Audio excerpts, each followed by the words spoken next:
Le 8e sommet Africité a ouvert ses portes aujourd'hui à Marrakech. L'événement est placé sous le haut patronage du roi Mohamed VI et il réunit pas moins de 5000 participants, parmi eux des acteurs de la vie locale du continent africain, mais aussi des partenaires issus d'autres régions du monde. Y prennent part également des ministres en charge des collectivités locales, du logement et du développement urbain et de la fonction publique notamment. L'occasion pour le Wali chargé de la coordination nationale de l'INDH, l'initiative nationale pour le développement humain, Mohamed Dardouri, de présenter les grandes lignes de la 3e phase de l'INDH en marche donc de ce sommet. On en parle tout de suite avec notre envoyé spécial sur place dans la ville Ocre, Ilham Berada. Bonsoir. Bonsoir Nadia. Donc vous avez tout à fait raison. Donc la 8e édition du sommet Africité réunit de nombreux ministres, des élus locaux, mais aussi de nombreux maires. C'était l'occasion donc pour le coordinateur national de l'INDH donc de présenter son programme. Et justement, je suis dans le stand de l'INDH et tout précisément avec Monsieur Mohamed Dardouri, Wali, chargé de la coordination nationale de l'initiative nationale de développement humain. Monsieur Dardouri, bonsoir. Bonsoir, madame. Alors, ma toute première question, vous avez présenté donc la nouvelle phase donc de l'INDH 2019-2023. Quelles sont un peu les grandes lignes de cette phase?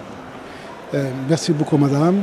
Effectivement, l'INDH, depuis le lancement donc, par Sa Majesté, que Dieu l'assiste, en 2005, a fait réaliser beaucoup de projets.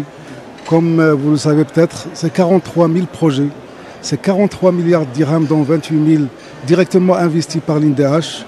Et ça a permis d'améliorer toute une population marocaine qui en avait vraiment besoin. Et cette décennie a permis d'ériger l'INDH en un véritable acteur majeur au niveau du développement humain. Et suite à ces enseignements, et suite aux orientations de Sina Lansro, aujourd'hui il y a une nouvelle phase, 3e phase de l'INDH, qui en fait renforce les acquis pour aller toujours dans l'amélioration de la vie des citoyens et pour qu'ils vivent dans la dignité, mais aussi de nouveaux projets recentrés sur le développement humain. Alors, ces deux programmes sont dédiés effectivement au développement humain. D'abord, le 3e programme qui est dédié entièrement aux jeunes. Donc, il va y avoir accompagnement des jeunes pour améliorer leur employabilité, pour aussi encourager, accompagner et aussi les renforcer dans le développement de l'entrepreneuriat. Et aussi, le dernier programme extrêmement important, d'autant plus que nous sommes au jour de l'enfant aujourd'hui. Donc aujourd'hui, ce projet va accompagner les générations montantes depuis l'enfance.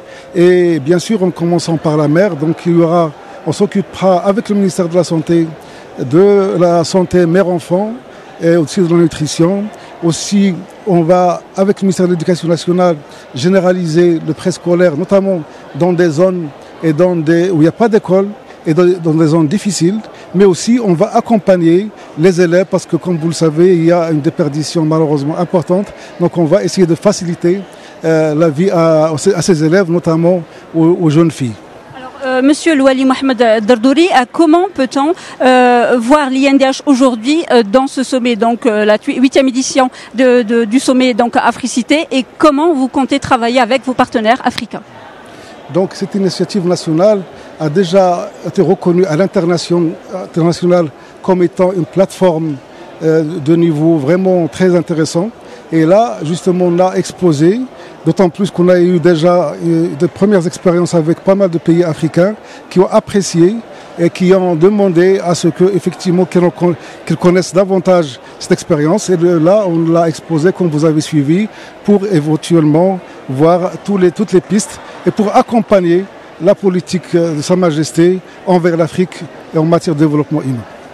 Monsieur Dardori, Mohamed Dardori Walié, je vous remercie beaucoup. Je rappelle que vous êtes le coordinateur national donc de l'initiative nationale du développement humain. Merci beaucoup d'avoir été avec nous. Nadia, donc le sommet se poursuit. Je rappelle aussi qu'il est j'ai un autre invité pour vous, Nadia, en l'occurrence donc ce monsieur Jean-Pierre Elang Mbassi, donc qui est le secrétaire général de l'association Cités et gouvernements locaux élus d'Afrique. C'est quand même l'association organisatrice de l'Africité. Monsieur Mbassi, bonsoir. Bonsoir. Alors, cette 8e édition, mais c'est aussi 20 ans de votre association. Est-ce qu'il y a un bilan à faire? D'abord, vous avez le bilan devant vos yeux. Lorsque nous avons commencé le sommet Africité à Abidjan en 1998, nous avions 600 participants dans la salle. En 2018, à Marrakech, 5000. Le fait que depuis 20 ans soit organisé sans discontinuer le sommet Africité veut dire que d'abord, cette cause est juste. Deuxièmement, qu'elle rencontre de plus en plus d'engouement. Et troisièmement, que tout le monde réalise que le développement est local ou n'est pas. La démocratie est locale ou n'est pas. Et c'est donc normal que le sujet de la décentralisation soit au cœur des préoccupations des populations africaines. Et que, au fond, le roi du Maroc avait raison de lancer la régionalisation avancée et d'installer dans la mentalité de l'administration nationale comme locale le besoin d'autonomie au niveau des populations locales. Et c'est ce besoin d'autonomie qui s'exprime ici, mais cette autonomie, c'est aussi une prise de responsabilité. Ce n'est pas une demande de responsabilité seulement, c'est aussi une prise de responsabilité. C'est pourquoi le sujet qu'on a proposé ici à Marrakech, lors de cette 8e édition du sommet Africité, c'est la transition vers des villes et des territoires durables. Est-ce qu'il y a un sujet plus responsable que celui-là aujourd'hui, après l'accord de Paris et la COP de l'action de Marrakech? Nous pensons au contraire que cette invite des autorités locales à réfléchir sur une trajectoire nouvelle de développement est quelque chose qui va apporter des solutions nouvelles pour impulser un développement durable de l'Afrique. Et nous avons identifié 2 acteurs clés pour cette bifurcation: les femmes et les jeunes. Et c'est sous l'impulsion de ces acteurs clés, pivots du changement de l'Afrique, que ce changement va se réaliser et que l'Afrique que nous voulons peut avoir des chances de devenir une réalité. Alors, une toute dernière question, donc, Monsieur Mbassi, vous chérissez un mot, c'est la prévention. Pourquoi vous chérissez ce mot quand vous parlez de l'Afrique et du développement de l'Afrique qui est quand même en train de connaître des transitions démographiques, économiques et politiques? Vous chérissez vraiment ce mot de prévention et de prévenir. Pourquoi? Il y a un adage des anglo-saxons que j'aime bien. If you fail to plan, you are planning to fail. Si vous ne planifiez pas, si vous n'avez pas la prévention en tête, vous planifiez l'échec. Et la prévention est indispensable si on pense aux générations futures.